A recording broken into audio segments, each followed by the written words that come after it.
Hello, everyone. Welcome to today's seminar where we're joined by AlzeCure Pharma. And with that, I'll hand over to you, Martin, for the presentation. Thank you so much. Good afternoon. My name is Martin Johnson, and we are here to present to you a seminar on AlzeCure's pain asset, Painless ACD440. A presentation under the title ACD440, a novel non-opioid analgesic with Orphan Designation. And today's presenter will be AlzeCure's CMO, Märta Segerdahl. Märta has a long career within the pharmaceutical industry and before that within academia as a pain specialist. Today we also have the pleasure to have Dmitrina Dimitrova, who is a business consultant and also from Karolinska Institute, who have done a lot of work within the area of orphan. And then you have me, Martin Johnson, who is the CEO of AlzeCure Pharma and has been with AlzeCure for about 6 years. Today, the agenda for our session is ACD440 and the opportunity within orphan. We will go through a presentation on the orphan drug market, past, present, and the future, presented by Dmitrina Dimitrova. And after that, we will dive into our pain asset, ACD440, and the opportunity we now have within the area of erythromelalgia.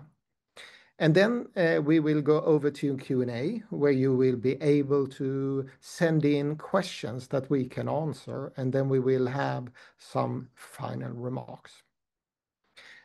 But first, we will have a short introduction to AlzeCure. And if we look at AlzeCure, we are focusing on pain and Alzheimer's disease. And we are spin out of AstraZeneca. So when AstraZeneca left the CNS area, researchers from Astra founded AlzeCure. And we have been sponsored by the Swedish Alzheimer's Fund. And we are based in Stockholm at Karolinska Institute. And we are developing small molecules. And we have multiple small molecule candidates, which are first-in-class properties. We have one project, one platform, which is Alzstatin, which is preventive disease-modifying treatment against Alzheimer's to see to it that individuals do not develop Alzheimer's. And then we have New Restore, which is a symptomatic treatment to help individuals who have cognitive disorders to improve their learning and memory capabilities. And then we have the platform Painless, where we have two pain assets, of which one we have ACD440, which we will focus on today. And as a company, we are listed at Nasdaq, first premier growth market here in Sweden. And our business model is that we are a research and development company. Our goal is to outlicense our project and to outlicense projects to finance the other projects that we keep in our pipeline. And if we look at our pipeline that we are having, we have our three platforms. And in New Restore, we have ACD856, which is a positive allosteric modulator to improve learning and memory capabilities, where we focus on Alzheimer's disease, and we have a positive phase 1 readout. We have also, during this spring, gotten a grant from the European Innovation Council, who are co-sponsoring our planned phase 2 study. And then in Alzstatin, our preventive treatment against Alzheimer's disease, where we have a gamma secretase modulator, we have a lead candidate, ACD680, which we now are preparing for phase 1. And in the Painless platform, we have ACD440, which is a TRPV1 antagonist, where we are working on the indication neuropathic pain, as well as pain in erythromelalgia. And we have a positive phase 2 readout in chronic patients with peripheral neuropathic pain. and now we are heading in towards erythromelalgia. And then on ACD137, we have the TrkA assets where we are focusing on osteoarthritis. And here we are preparing these assets as ACD137 for clinical trials. And in the platform painless with ACD440, which is a topical TRPV1 antagonist. We have initially been focusing on neuropathic pain, which is the biggest individual area of pain disorder with more than 600 million patients. And this area, here we are building on science around TRPV1, which has been awarded with the Nobel Prize in 2021. And recently, this summer, we received Orphan Designation for this asset for the indication pain in erythromelalgia. And we have also from the FDA received positive feedback on a potential registration trial that we now are preparing for, pain in erythromelalgia. And this is what we will be focusing on today. And what we now will be doing is that we will listen to Dimitrova on the orphan drug market, past, present, and future. And I hand over to you, Dimitrina, please.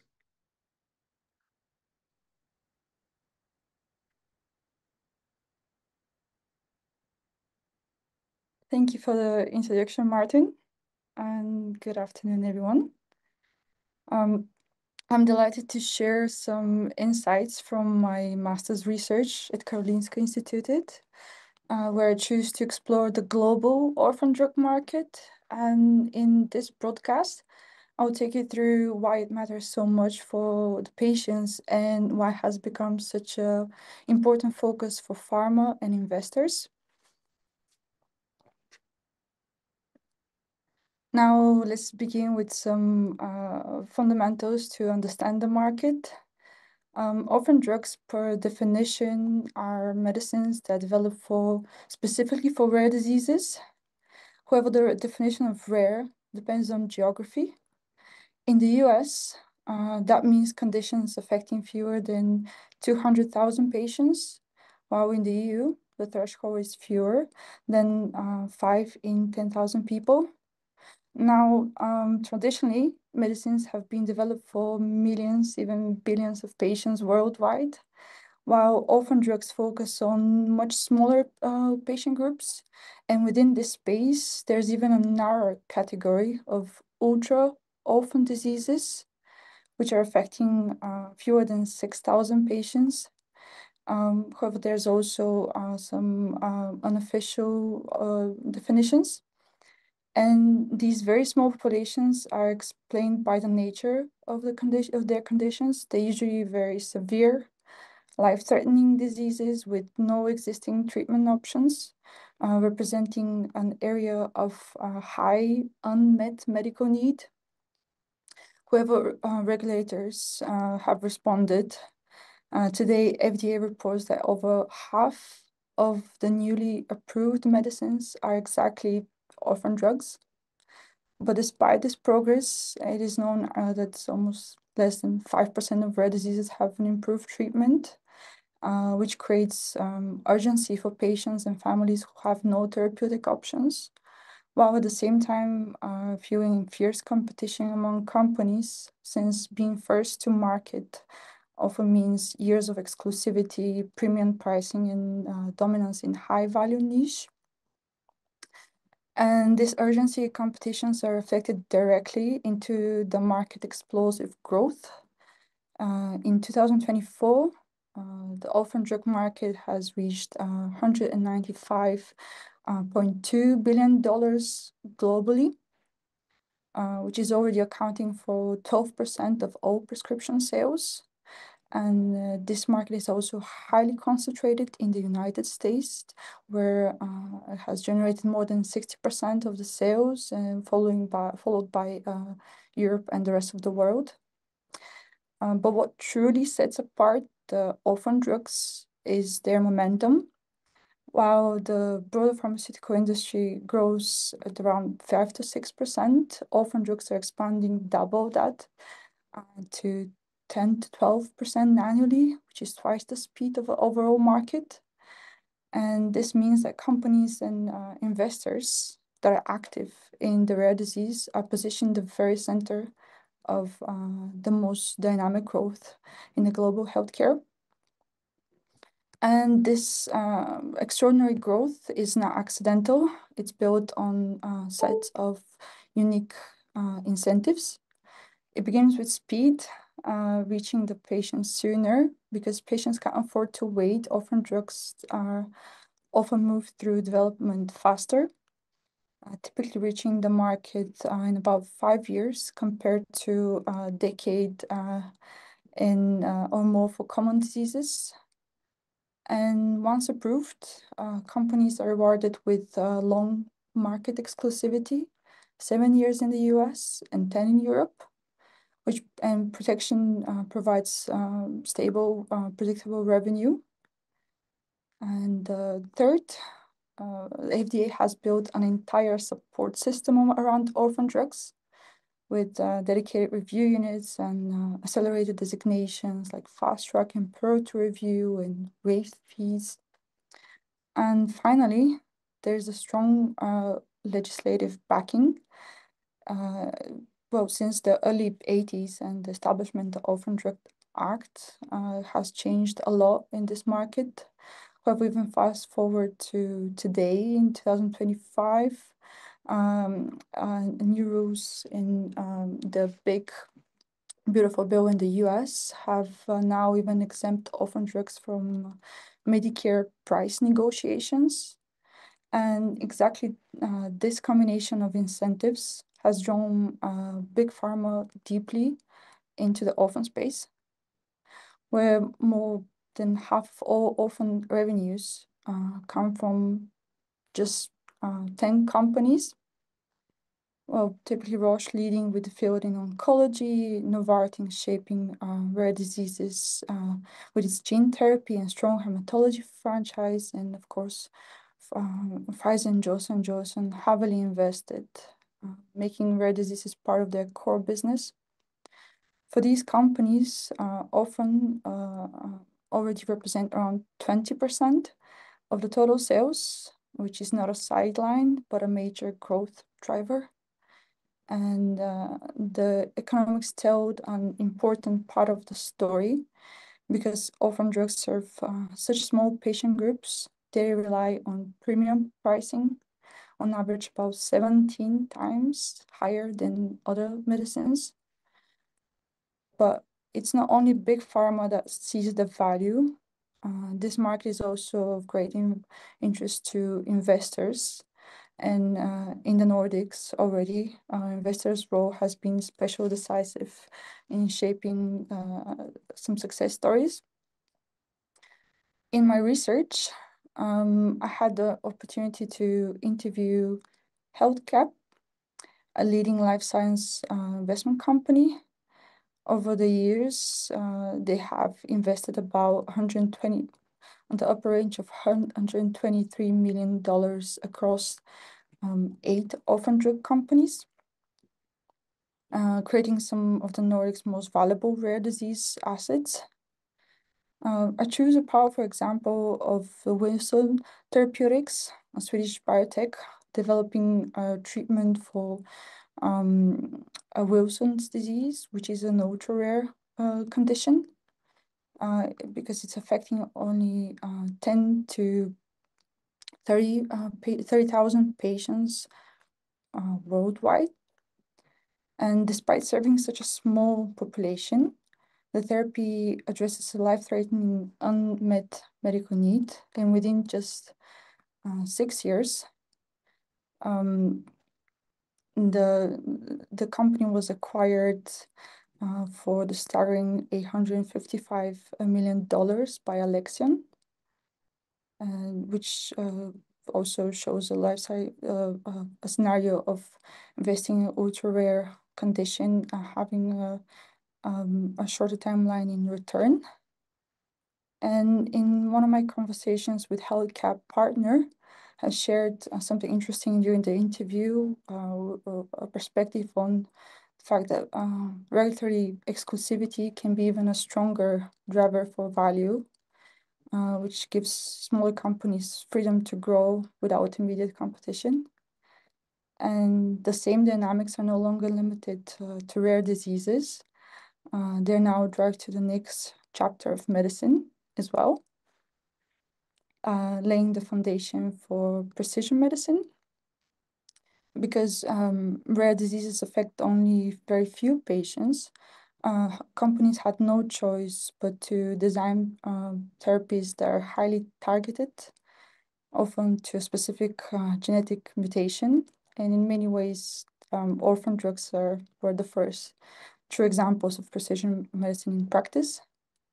Of first targeted treatments, the technologies that grew out of orphan drug development and gene and cell therapies and antibody drug conjugates, RNA medicines, and all the data accumulated around it are now being applied to larger diseases. And what was once used for rare disorders is now transforming how we treat different conditions. Second is enhanced diagnostics. To find rare patients, the field advanced genomics, biomarker testing, and now using even AI-driven diagnostics.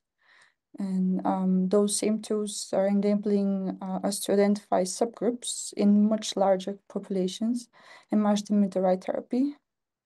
So in other words, Orphan Framework has proven that targeted high-value treatments are possible, and today is becoming the blueprint for precision medicine across the entire healthcare system. And with that in mind, let me leave you with 3 key insights from my research. First, orphan drugs are the fastest growing segment in pharma currently, and that both pharma and investors are benefiting from the predictable value in this space. And thirdly, that they're shaping the future of precision medicine. I believe they will be seeing a lot of more investments and shifts in this area. So to conclude, my research in close collaboration with Martin Johnson at AlzeCure Pharma resulted in comprehensive report, from pharma report.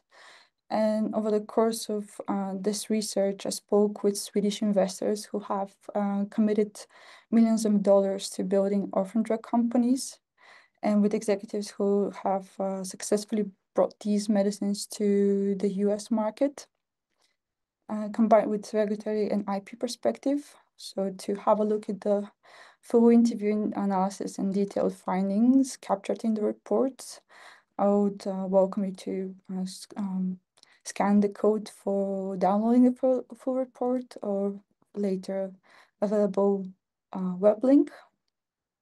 And with that, thank you for your attention, and I'm looking forward to discussing the Q&A session.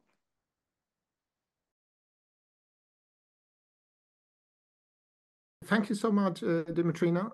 A very great presentation. And we are now heading into the presentation of Märta Segerdahl. Please bear with us.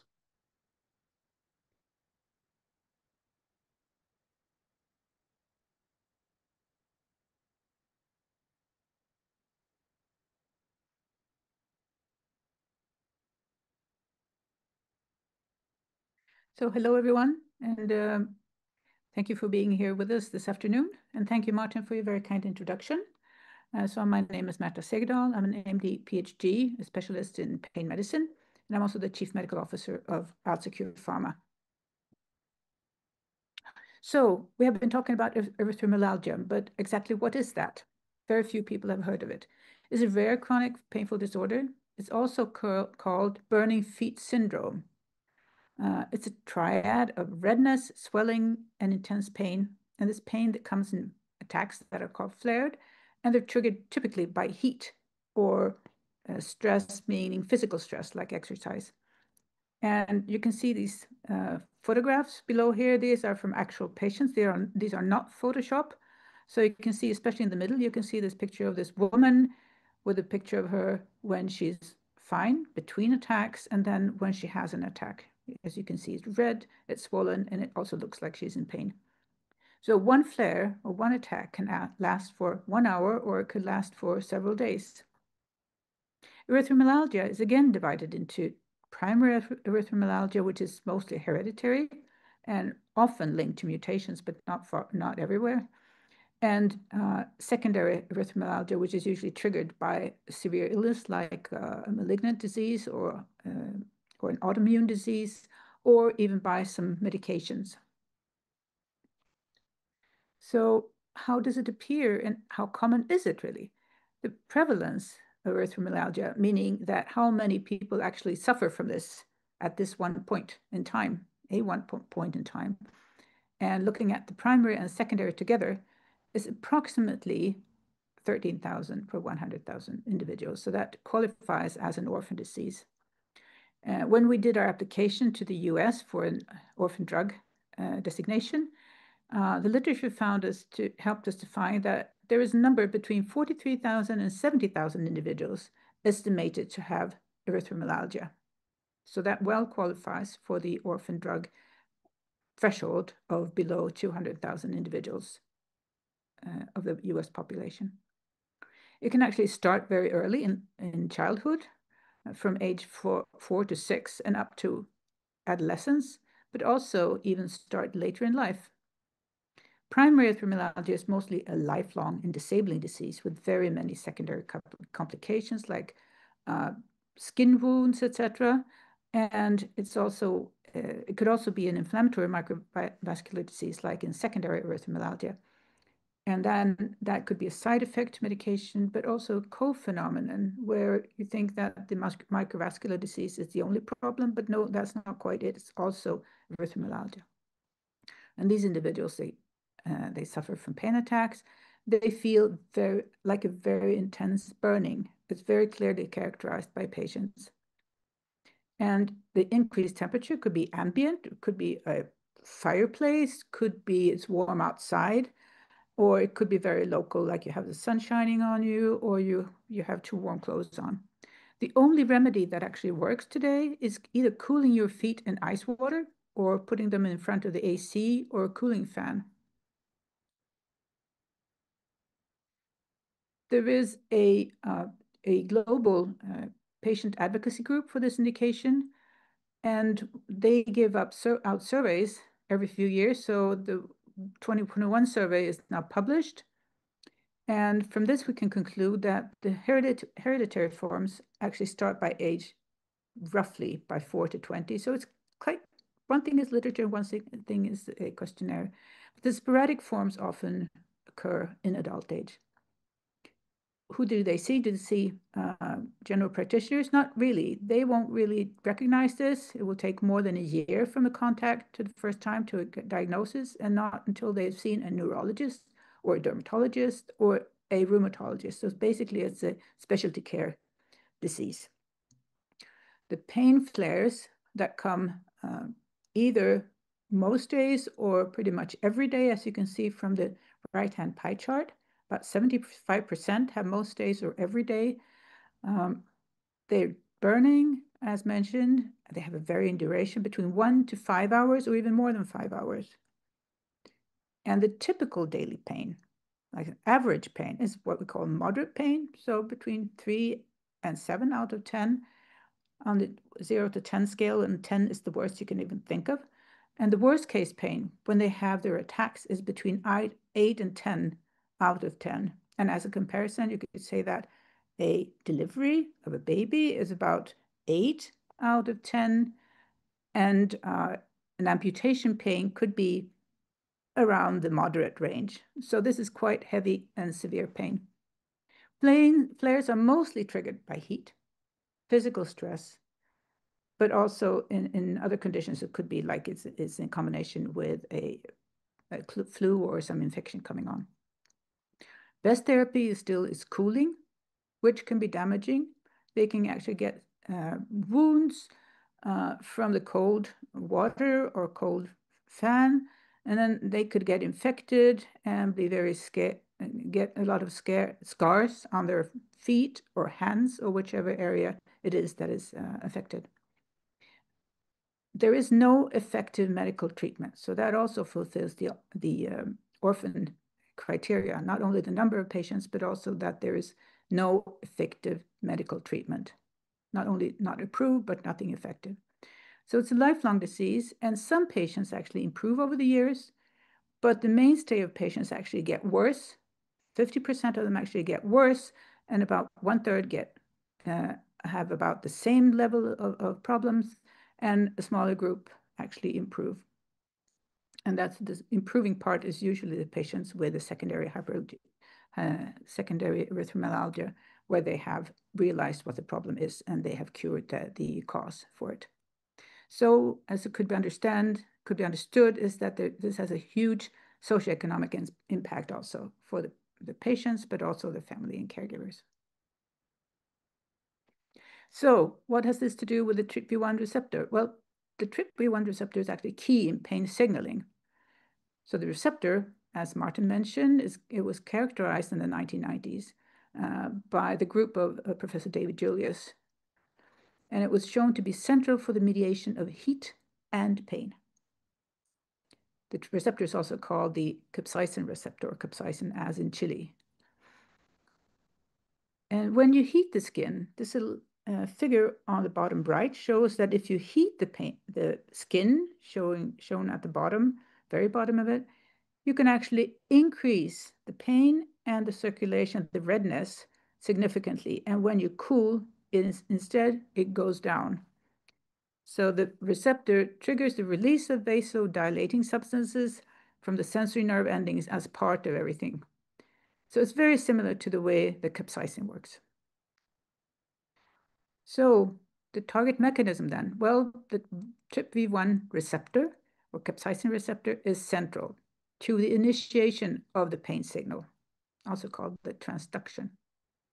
And it's distributed all throughout the body.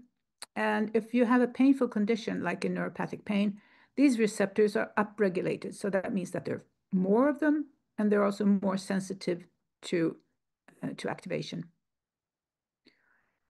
Previously, there's been a number of TRPV1 antagonists, like in the first decade of this millennium, and they have been halted or changed to other topical indications, such as Novartis.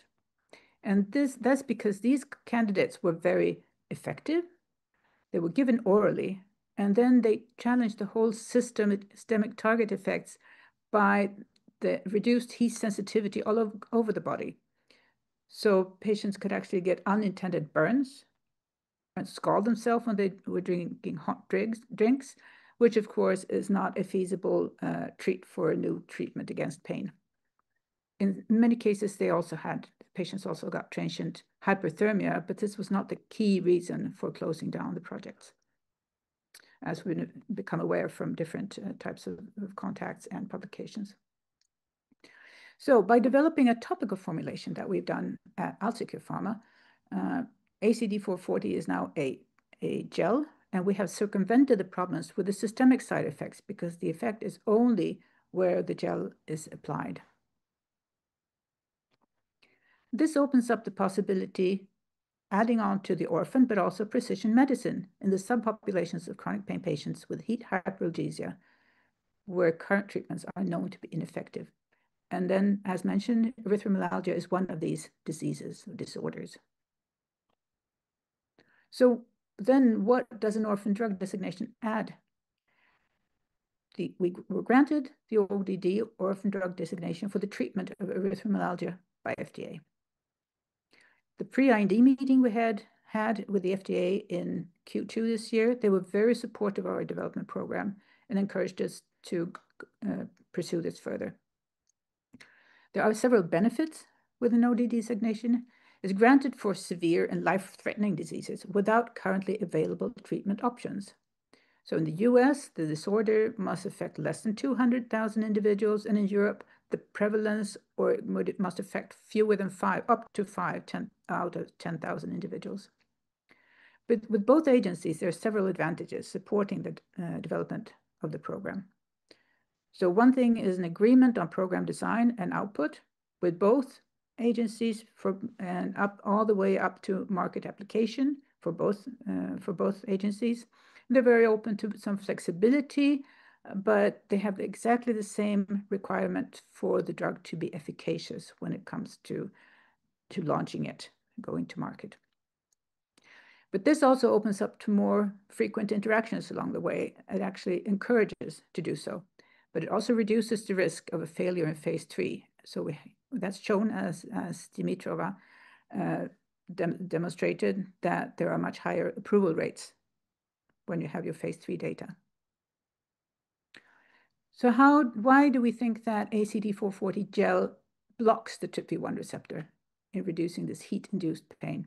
We have conducted 2 studies, one in healthy subjects, where we exposed them to experimental pain, and we reduced the heat-induced pain by 50% compared to placebo after only 1 hour of application. And the pain reduction actually lasted for almost 11 hours after only 1 hour of application time. That publication is possible to download, open access.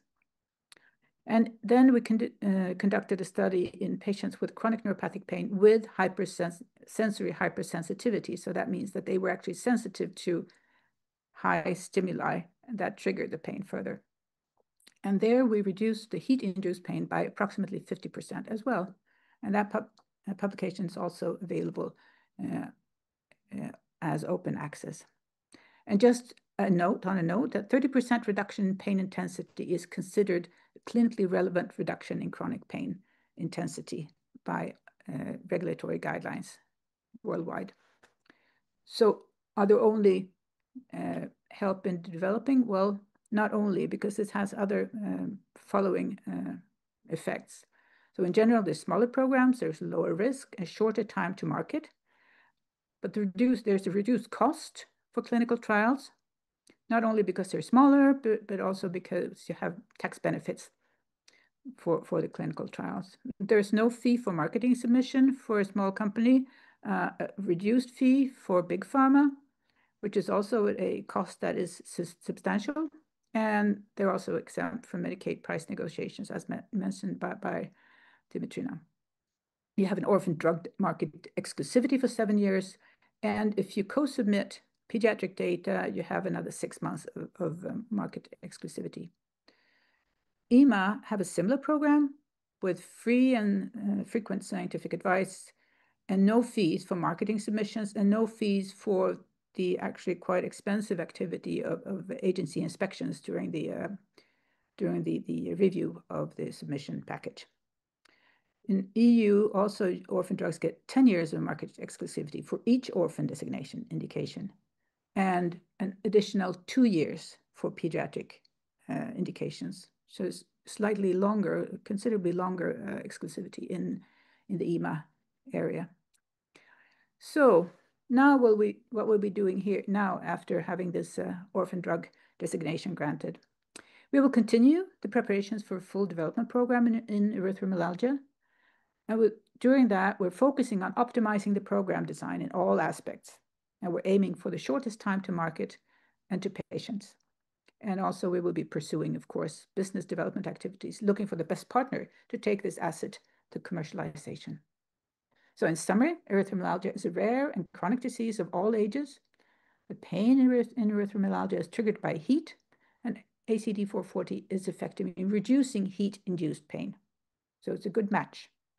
The granted orphan designation shows that the FDA support the rationale for the development of the TRPV1 receptor antagonist ACD440, especially in erythromelalgia.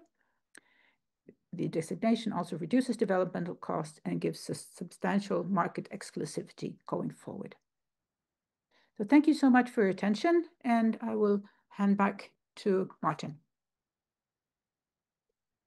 Thank you so much, Märta, for a splendid presentation. And what we will be doing now is to go into a Q&A session. And you, as listeners, are very welcome to send us questions, and we are looking forward to answering them. And the parties involved in the Q&A are, of course, today's presenters. And with this, I'll hand over to our moderator at Finwire. So please, Martin. Thank you very much, Martin, and everyone for that presentation. And yes, let's open up the Q&A session here. We'll start with the first question. What are the main challenges and also opportunities in positioning ACD440 as a first-in-class treatment for erythromelalgia? Mette, do you want to start? Well, I can start with saying that it would be a first in class because there are no approved treatments. So I think that's a very simple answer to the question. Yeah. You probably have something to add on to that, Martin? Yeah, and the opportunity is, of course, that we will be able to help patients that are in need, and then as well as to go into the as an orphan is also based on a commercial opportunity, very, very attractive. And as an orphan designation in the US, we will then expect to have at least 7 years of market exclusivity. In the US, 10 plus 2. And then we are, of course, also looking at the opportunity in the rest of the world. Additionally, we should say we are not only looking at erythromelalgia, there are also other orphan indication which are possible. And for each additional orphan indication, you in the US, for instance, get an additional 7 years. So this is very attractive. So thank you. Thank you for that answer. We'll take the next question here. Is there still interest to continue with ACD440 in peripheral neuropathic pain? I can start. Yeah, First of all, I can say that the initial study we have done in peripheral neuropathic pain were very promising. And the reason we are now going to for an orphan is that we see this as the fastest possible way to the market. And we also see it as the most cost-effective way to the market. We, of course, still see that there is a huge unmet medical need and a very attractive opportunity also in peripheral neuropathic pain. So, but initially we will focus on erythromelalgia. Should I add something? Yes, please. Yes. So I would say that in other indications where there is a trigger of the pain due to heat, this would be an additional precision medicine tool that adds to the rest of the library of pain treatments. And today it's quite well understood that a neuropathic pain is rarely treated solely by one medication. You need a combination, and this would actually be the treatment specifically for this heat hyperalgesia, which affects quite a number of patients with different types of peripheral neuropathic pain. Yeah, and what Mette said here is so important because in the phase 2 study we did in chronic patient with peripheral neuropathic pain, we allowed the individuals to stay on their oral medication. And even if they were on those medication, you have gabapentin, you have opioids, etc.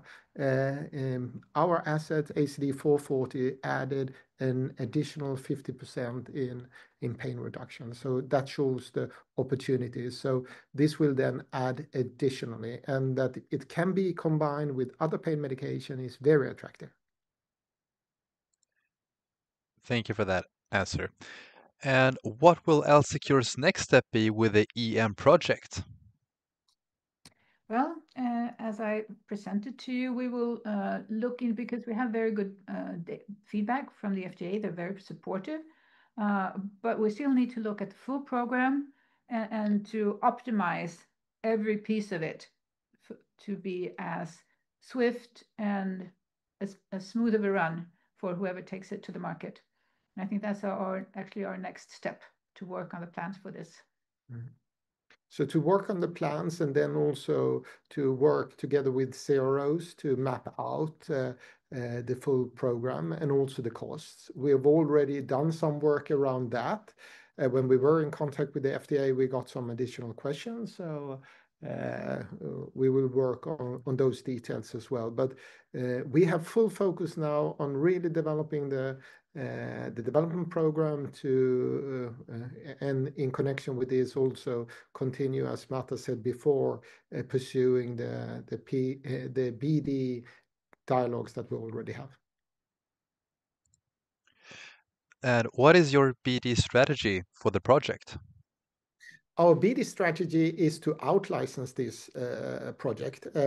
We as a biotech company, we are specializing on early discovery and early development. We do not have an intention to develop a commercial organization. So this is about out-licensing this project to the specialists who already have, how should I say, relationship with the physicians who are treating these disorders. And if we look at that today, it is the pain specialist, it's the dermatologists, and Marta, who else is it? The neurologist. The neurologist, of They, course. and also to some extent rheumatologists, Yes. when it's a secondary hyperalgesia. And also actually pediatricians. Yeah. Mm-hmm. Thank you both for that answer. And how big is the erythromelalgia market in terms of value? There is a report on erythromelalgia, and that report is stating that the current market is worth about 2.6 billion. And what's interesting there is that today there are no approved pain medication for erythromelalgia, as we talked about. So to be able to come in, and also that the current drugs aren't effective. So to be able to come in with an effective, safe a drug in this market would open up very attractive commercial opportunities. And which other development projects exist within the EM landscape? Well, I wish I could give you a positive answer to that one, because there's been a number of efforts. And as far as we could understand from literature and from the site clinicaltrials.gov, there's no ongoing projects. And also, there have been no positive trials registered on clinicaltrials.gov, and there's nothing ongoing at present. So it looks like it's going to be a challenging comparison, because we can't see that there's anything really in the development pipeline for the erythromelalgia. Thank you, Märta, for that answer. Are there any additional orphan indications for ACD440 which could be of interest for ACD440? Well, there's a number of either subgroups of larger patient groups, like diabetic polyneuropathy, for instance, where some of the patients actually have a burning pain, which is not reduced by the standard treatments. But there's also many other small indications where we are looking at the possibility and the scientific rationale for looking into those as well. And when would it be feasible to have an approved drug on the market?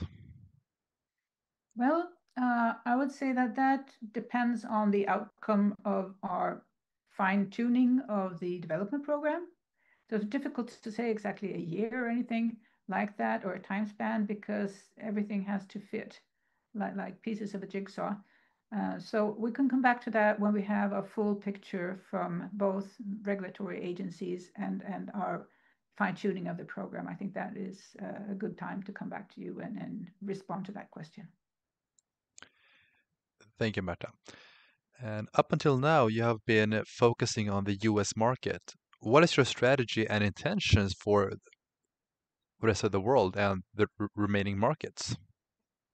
The reason why we have been initially focusing on the US market is, like Dimitrina stated before, about 60% of the orphan market is in the US. And so therefore we are beginning with the dialogue there. Then we are now also pursuing the EU. And then, of course, we also see Japan, but totally we see this as a global opportunity. So this is a global, it is a global asset, if we say like that. Thank you. And how do you view the future of the orphan drug market? Is it still growing? Dimitrina, that is something for you. Yes, a short answer. It is the fastest growing segment in pharma. So it's was shown some of the figures. It's really expanding. The commercial value is larger, but that's also because of the set of unique factors in the orphan drug space. Well, over 90%, 95% of treatments of rare disease don't have any existing treatments. So in that way, there's a lot of patient advocacy, but also is attractive commercially, as those treatments are looking to be around 200,000 per patient, $1,000 per patient. So there's many angles to it, and it's looking that that combination of factors is providing a lot of competition among companies to put the first in line treatment, be approved, and receive an orphan designation. So there's actually just the beginning, if you can say it that way. And I think also to add to that, as Dimitrina presented earlier, with improved diagnostics and using genetics, etc., we will understand diseases and patients in a much, much better way. And based on all the input we have from the patient, the disease development, etc., we will see more and more precision medicine. So the smaller segments of indication will only grow, and it will grow rapidly, truly. Marta, any thoughts around that as well? Well, I couldn't agree more, I should say. I mean, we're learning so much more from biomarkers, from diagnostics, as you say. So we now, for instance, in the Alzheimer's space, we have APOE4 specific. We have other types of Alzheimer's disease that do not respond to the new antibodies or should not take them. So, and it's pretty much the same in the pain space with all different pain indications, basically, based on the new classifications and the different neuropathic pain states. So I think this is the field of precision medicine is actually growing. And these are, of course, smaller indications. Some of them are orphan, most of them are orphan, but I would still put them under the umbrella of precision medicine. Thank you for that answer. And do you see ACD440 as a lifelong treatment for patients with erythromelalgia? And as a follow-up, do you see any risk that patients could become desensitized to ACD440? Those are two very good questions. So the first question is, yes, it's a lifelong disease. So there's no reason for us to believe that there is a either reduced effect or tolerance development, as we call it, as you can see with other types of drugs. And we don't have any indications that we would actually be reducing or taking away the disease per se. So I would say it's a lifelong disease, and it would be a lifelong treatment. Do we see a desensitization? No. I wouldn't say so. I mean, there is a, as you say, there is a capsaicin receptor blocker or antagonist, this ACD440. There is a 8% capsaicin patch that has the indication of neuropathic pain, but it doesn't really affect, or it doesn't really truly act only on the TRPV1 receptor. It actually affects the whole sensory nervous system in the skin. So the effect is actually much more, what I say, robust or crude specific receptor antagonist. So I don't think there would be any desensitization. That's also nothing that we have seen in the studies that we have conducted. Thank you very much for that answer. And that concludes the Q&A session. And I'll hand over the word to you, Marty, for some concluding remarks. Thank you so much. So, final remarks on today's sessions on orphan drugs and ACD440 in erythromelalgia. So, what we can say around this opportunity is that the orphan drug market grows rapidly, twice as fast as for common drugs, and also with prices which in general are 17 times higher than for common drugs, which really shows how attractive the orphan drug market is. And also highly attractive both for big pharma and institutional investors, which is important, of course, both when it comes to acquiring these projects as investing in AlzeCure. And then this asset, ACD440 for erythromelalgia, represents a major opportunity for us as a company, moving the company up towards potential registration trial, and this creating the opportunity to have a shorter time to the market. And this within orphan, we know it's much smaller studies than with common drugs. Additionally, we know that the unmet medical need in erythromelalgia is major, and there are currently no approved drugs with this indication, and there are no other drugs available which are effective in erythromelalgia. Additionally, we are very happy that we have received the positive feedback from the FDA on this potential registration trial with ACD440 in erythromelalgia. And our main strategy is now to out-license ACD440, which we are working on, while preparing for a potential registration study. So those are the take-home messages, and we look forward to upload this presentation at our site for AlzeCure, and we will also looking forward to make Dimitrina's report available, and please scan the QR code which Dimitrina had in her presentation. And with that, I would like to thank both Marta and Dimitrina for excellent presentation, and I would like to thank you for attending this seminar, and wish you a continuing great day. All the best. Take care.